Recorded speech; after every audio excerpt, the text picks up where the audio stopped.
Welcome to my YouTube channel Sharan Valgo SBL. మిరపకాయ బజ్జీ తయారు చేసే విధానం. ముందుగా మిర్చిని కట్ చేయండి. కట్ చేసిన మిర్చిని శనగపిండి, జీలకర్ర పొడి కలిపిన వాటిలో అటూ ఇటూ ముంచి బాగా మరిగించిన నూనెలో వేయండి. బజ్జీ బాగా వేగాక నూనె కారే వరకు ఉంచి తీయండి. తరువాత ఉల్లిపాయలను చిన్నగా కట్ చేసి వాటిలో కారం, ఉప్పు, నెక్స్ట్ నిమ్మకాయ పిండి బాగా మిక్స్ చేయండి. తరువాత బజ్జీని కట్ చేసి వాటి మధ్యలో బాగా మిక్స్ చేసిన ఉల్లిపాయలను వేయండి.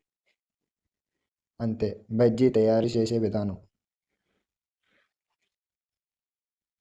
టేస్ట్ అయితే మాత్రం చాలా బాగుంది. వీడియో నచ్చితే లైక్ చేయండి, సబ్స్క్రైబ్ చేయడం మాత్రం మర్చిపోకండి.